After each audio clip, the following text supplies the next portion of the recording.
everybody. Miss Roberts here for day 3 of Midnight on the Moon. We just left Jack and Annie as they're about to go off exploring on the moon rover. So we are going on with chapter 5. Hang on. Annie drove the moon buggy over bumps and hollows. It bucked like a bronco. I'm going through there, she pointed to an opening between two mountains. Jack held onto the dashboard. The buggy bumped towards the opening and shot through. On the other side, the ground was even rockier. Look for the fourth thing, said Annie, bouncing up and down. Jack groaned. Looking for anything on this wild ride was impossible. Slow down, he said. How? Try pressing on the brake pedal on the floor slowly. Annie pressed the brake. The buggy slowed down. Jack sighed with relief. The ride was still bumpy, but now at least he could take a look at the moon. He had never seen such a colorless, barren place. There was no green, no blue, no red, no water, no trees, no clouds. Only giant gray rocks and craters, and an American flag.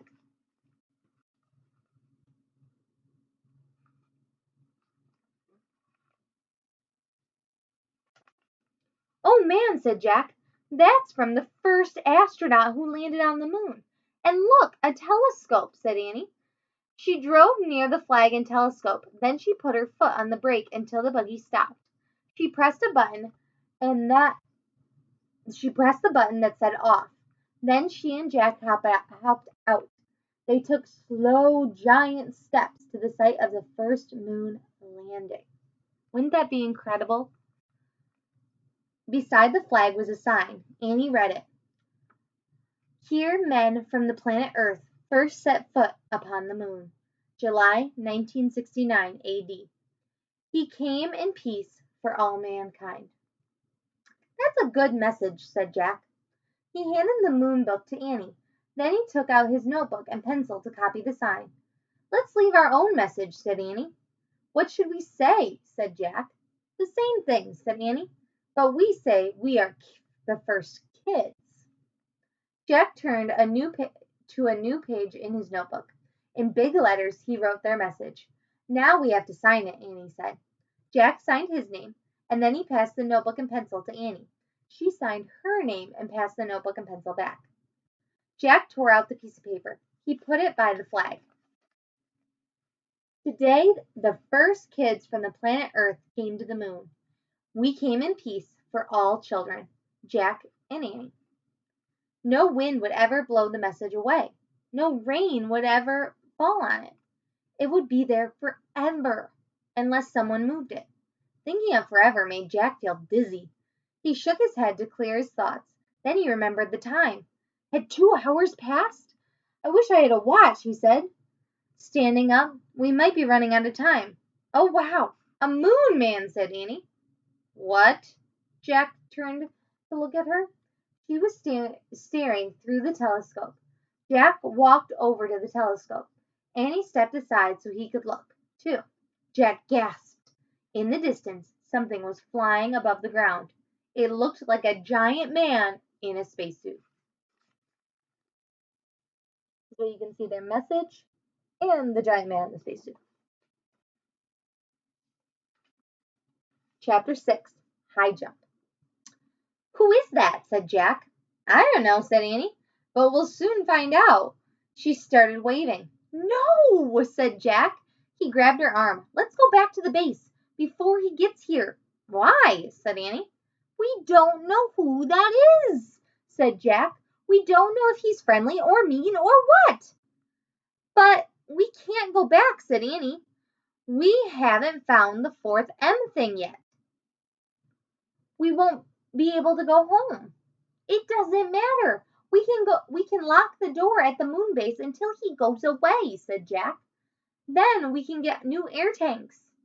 Jack hurried to the moon buggy. Come on! He jumped into the driver's seat. Annie gave a little wave to the dot in the sky. Then she climbed into the moon buggy. The buggy took off. Careful, said Annie. They bumped over the rocks as Jack turned the buggy around. Then they zoomed toward the pass. Jack steered around craters and rocks more than once. The buggy nearly tipped over. "Whoa, slow down," said Annie. They were almost at the mountain pass. Suddenly, a cloud of dust flew up in front of them. The ground trembled. "Watch it!" cried Annie.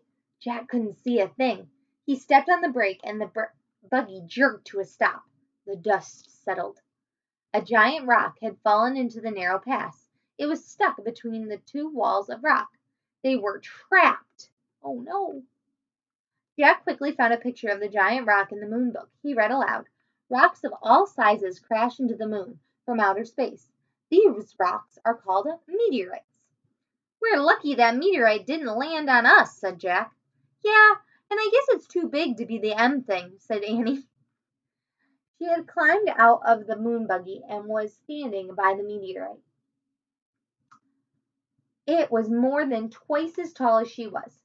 Jack looked at the black sky. The flying thing was nowhere in sight. Yet. "We'll have to jump over it," Annie said. "Jump? I don't think so," said Jack. "It's too high." "I'm going to try anyway," said Annie. "Wait, let's think first," said Jack. But Annie was already backing up. 1, 2, 3, go! She shouted and took giant leaping steps towards the meteorite. When Annie got close to the rock, she pushed off the ground, and then she flew through space and disappeared behind the meteorite. "Annie!" Jack called. There was no answer. "Oh, brother," Jack said. He backed up and took off towards the rock. He jumped as high as he could. Then he was flying through space. Jack hit the ground and fell face down into the dust. Jack tried to stand, but his suit was too bulky. He tried to roll over, but his suit made that impossible. "Oh no," he groaned. "Not again." "Are you there?" asked Annie. "Did you make it?" "Yes." Jack was relieved to hear her voice, but he couldn't turn his head to see her. He could only hear her over the radio. "Can you help me up?" he asked. "Nope," said Annie. "Why not?" "I fell down too," she said. So here's where Annie was, and then that's Jack jumping over, I'm guessing. "Oh, brother," Jack sighed. Now we are really in trouble." He tried to stand up again and failed. "Can you see anything?" he asked. "Just the sky," said Annie. "Wow, is it weird?" He worried about their air tanks. "I'm worried about their air tanks," said Jack. I can't say that right. "I'm worried about our air tanks," said Jack. "I feel like it's been 2 hours." "Jack," said Annie. "And what about the moon man?" said Jack. "Where did he go?" "Jack," whispered Annie. "What?" "He's here," she said. "The moon man is here." "What?" "He's standing above me." And we are going to have to find out what happens with the moon man tomorrow with chapter 7. It's actually called The Moon Man. Thank you for reading with me today. I look forward to reading with you again tomorrow. I hope you are having a wonderful Wednesday out in this gorgeous weather, or cooling off from having too much fun out there because it's very, very warm. I hope you have a fantastic rest of your evening, and I will see you tomorrow. Bye!